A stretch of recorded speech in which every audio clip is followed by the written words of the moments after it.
Boa noite à nossa Igreja Palavra da Vida, boa noite a todos que nos acompanham com uma série de mensagens no livro de Jó. Hoje nós entraremos no capítulo 3 de Jó. Depois de Jó passar por um silêncio, onde recebeu seus amigos olharam e não sabiam o que falar, ficaram ali com Jó durante 7 dias, sem dizer absolutamente nada. Mas hoje nós vamos ver após o silêncio qual foi o que Jó fez.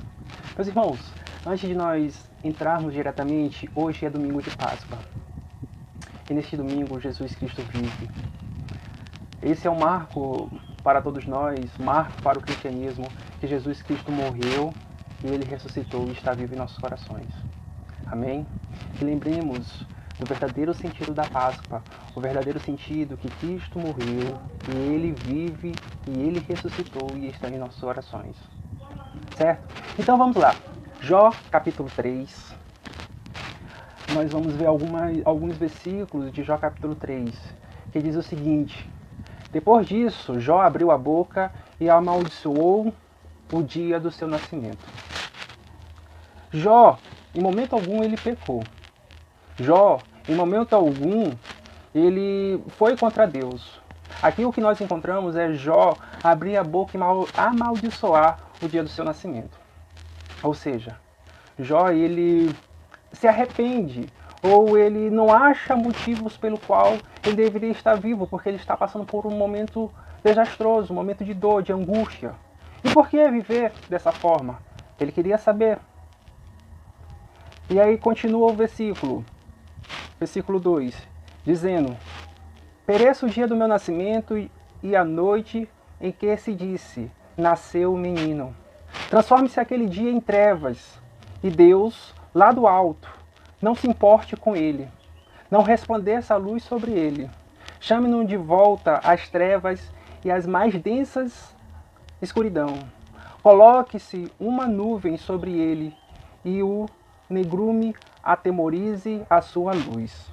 Apodere-se daquela noite densa trevas. Não seja ela incluída entre os dias do ano, nem faça parte de nenhum dos meses. Seja aquela noite estéril, e ela não se ouça brados de alegria. Amaldiçoem aquele dia os que amaldiçoam os dias e são capazes de atiçar o Leviatã. Meus irmãos, a gente encontra Jó aqui arrependido. Ele está arrependido do dia que nasceu. Eu queria perguntar, você já se arrependeu de alguma coisa? De que você já se arrependeu? Você já se arrependeu do curso que fez? Você já se arrependeu de não ter feito alguma coisa? Você já se arrependeu de não ter hábitos saudáveis e hoje está com problemas de saúde? De que você se arrepende? Observamos que nós nos arrependemos de coisas que nós fazemos ou que nós não fazemos. Mas Jó se arrepende do dia em que ele nasceu. Jó diz que aquele dia não era para existir, era para ser um dia de planto, de dor. Aquele dia não deveria ter luz. Jó arrepende-se do dia que nasceu. Depois de 7 dias, depois de Jó ter dito, o que Deus me deu, Deus levou. O que Deus me abençoou, tudo é dele. De ter dito a soberania do Senhor. De ter absolutamente tudo está nas mãos de Deus. Após de ter dito tudo isso, após de ter repreendido a sua esposa, que diz para Jó amaldiçoar o Deus. E Jó diz que ela é louca. Ela, assim como uma doida fala, assim falas tu, mulher. Jó fica em silêncio. Seus amigos chegam, olham Jó daquela forma. E Jó, com ele, fica uns 7 dias, sem dizer palavra alguma. Então Jó agora quebra o silêncio, arrependido do dia de ter nascido, porque Jó não entende o motivo pelo qual ele está passando tudo aquilo. Jó não compreende o para quê disso. Então ele vai tomar uma atitude como essa. Meus irmãos, Jó passou grande sofrimento. Grande sofrimento Jó passou. Imagine você estar na pele de Jó nesse momento, em que tudo que você tinha foi tirado.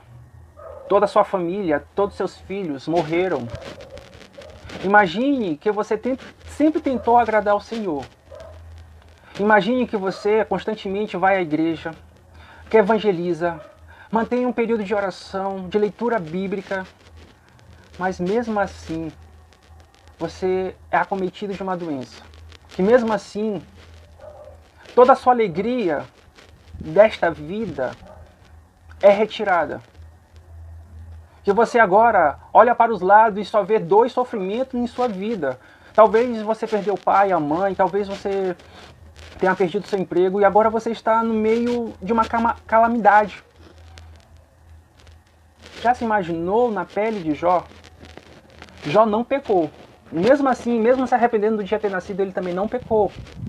O que Jó faz, meus irmãos, é uma autocrítica. Em perguntar o que foi que aconteceu, por que eu estou passando por isso. E a partir do momento que, quando nós nos convertemos, quando nós temos encontro com Deus, que nós entendemos quem somos, a partir do momento que Deus nos resgata, às vezes nós estamos ainda tomando leite e nós não percebemos quem é Deus verdadeiramente. E para conhecer e entender quem é Deus, precisamos passar por momentos de dor e sofrimento. Nós vamos acompanhar no livro de Jó, na terça-feira, algo surpreendente em relação a isso. Algo surpreendente nessa mudança de conhecer a Deus. Porque o que Jó está passando é para que ele conheça ao Senhor. E os questionamentos são naturais. São questionamentos da vida. São questionamentos, nós tentamos encontrar a solução ou resposta para o que nós estamos passando. E Jó pergunta, Jó questiona, Jó arrepende-se de ter nascido. Mas tudo isso faz parte, essa autorreflexão, esse autoflagelo que pode vir na mente de Jó ao imaginar o porquê que ele está ali. E aí nós temos também que fazer essa pergunta, o porquê que eu estou aqui? A vida de Jó era muito tranquila, por isso Satanás entrou. A vida de Jó tinha absolutamente tudo. E aí Satanás fala, Deus, se eu tirasse isso, se eu só tocasse na vida dele, talvez não seria dessa forma.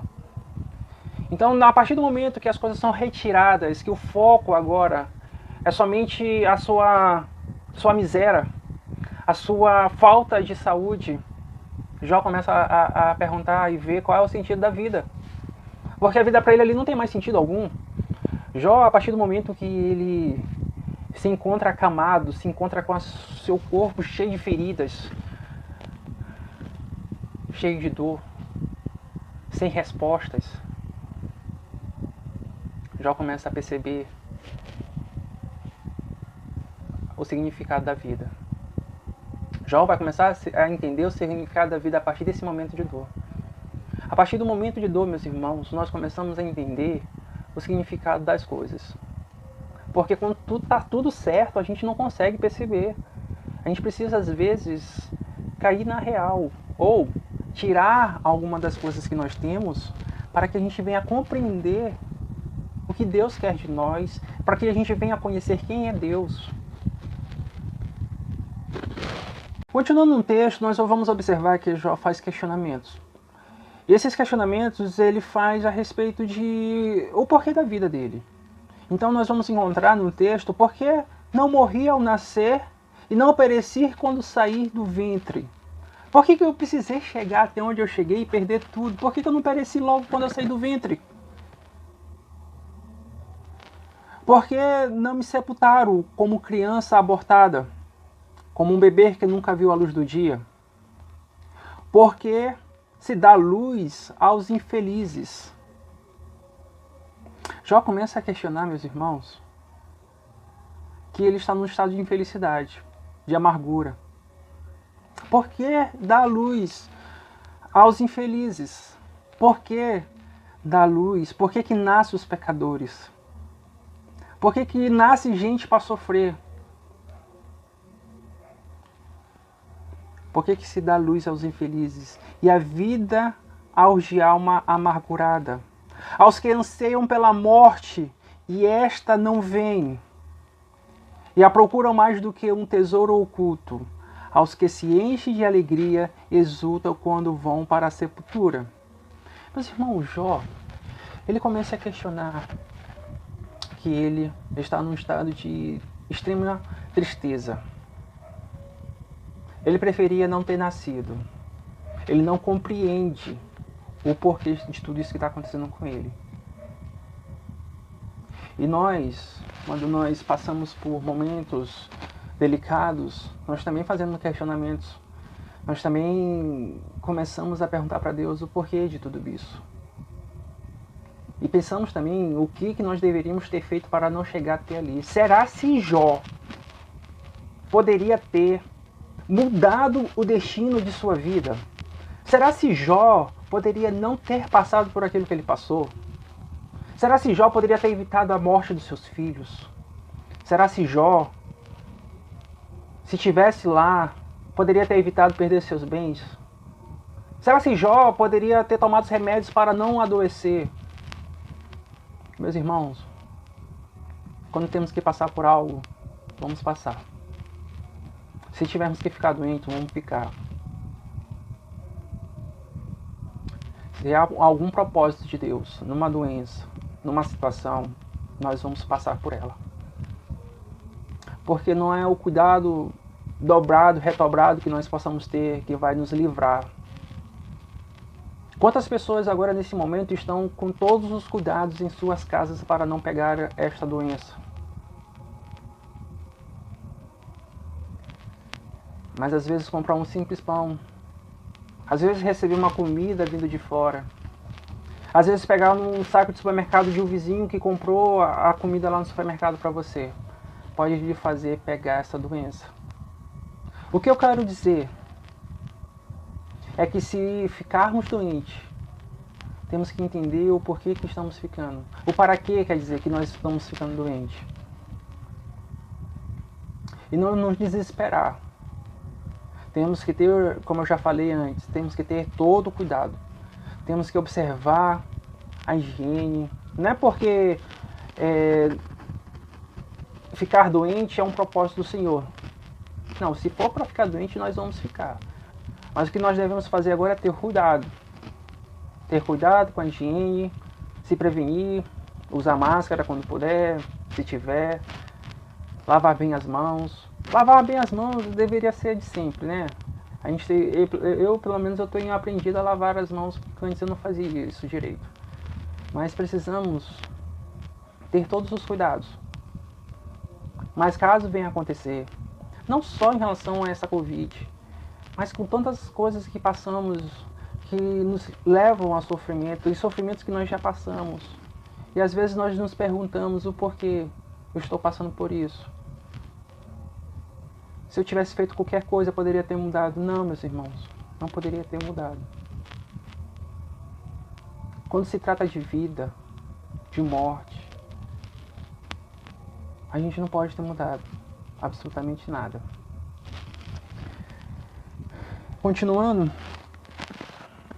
encerrando o capítulo 3, eu não estou dizendo exatamente os versículos, mas dentro do capítulo 3, a leitura que eu estou fazendo é dos versículos. Alguns versículos eu pulei.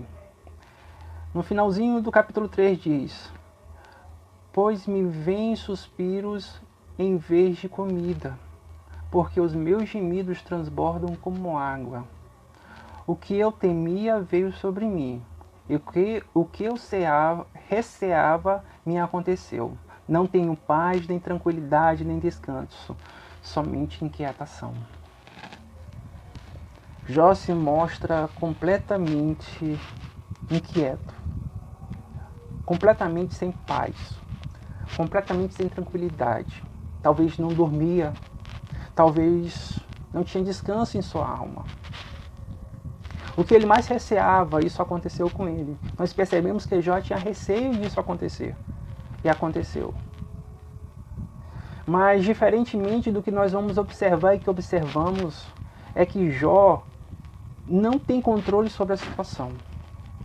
Não foi ele que trouxe, não vai ser ele que vai fazer desaparecer. Nós vamos encontrar, a partir daqui para frente, vários diálogos com os amigos de Jó, tentando descobrir o porquê ele está doente. O porquê que ele foi acometido de tal doença. Será que foi pecado? Será que tem algo oculto que ele não saiba? Meus irmãos, eu quero encerrar com a leitura em Mateus, do Sermão do Monte, Mateus capítulo 5, versículo 4, versículo 8, versículo 11 e 12. Observe o seguinte: bem-aventurados os que choram, pois serão consolados. Bem-aventurados os que choram. O que Jó estava fazendo? Versículo 8. Bem-aventurados os puros de coração, pois verão a Deus. Jó era um homem puro de coração. As inquietações, isso que nós lemos hoje, o arrependimento, não lhe fez ficar impuro. Em tudo Jó não pecou. Essas inquietações, essa falta de paz que ele estava tendo, essa tribulação, essa inquietação que ele estava tendo nesse momento, não lhe fez deixar de ser puro. E nós vamos observar o cumprimento que Jó viu a Deus. Os olhos dele agora observam o próprio Deus. Como diz Jesus Cristo no Sermão do Monte, versículo 8. Bem-aventurados os puros de coração, pois verão a Deus. E versículo 11, para encerrar. Bem-aventurados são vocês, quando por minha causa os insultarem, os perseguirem e os levantarem todo tipo de calúnia contra vocês. Essa bem-aventurança aqui são os amigos de Jó, que vão levantar calúnias sobre ele, tentando encontrar o porquê que Jó está passando por aquilo. Calúnias no sentido de encontrar pecados.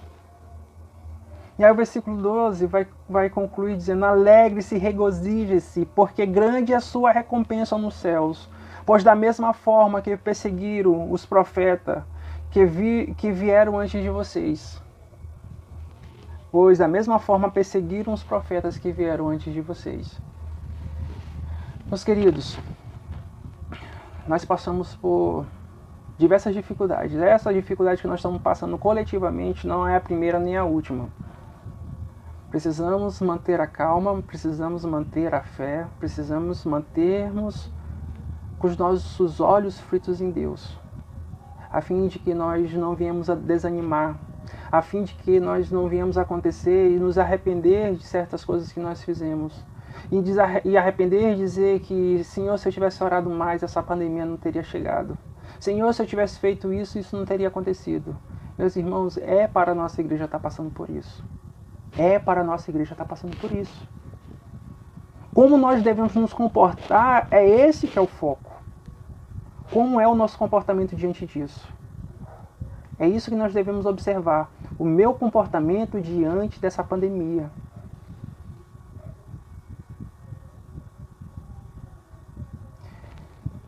Que Deus possa ser conhecido por nós através dessa pandemia. Que Deus possa reinar de fato em nossos corações, ao ponto de que nós possamos nos entregar como Jó entregou-se a Deus, a toda a sua honra, a toda a sua glória, a toda a sua majestade. Que possamos, meus irmãos, nos voltar cada vez mais a Deus. Que Deus nos abençoe. Amém.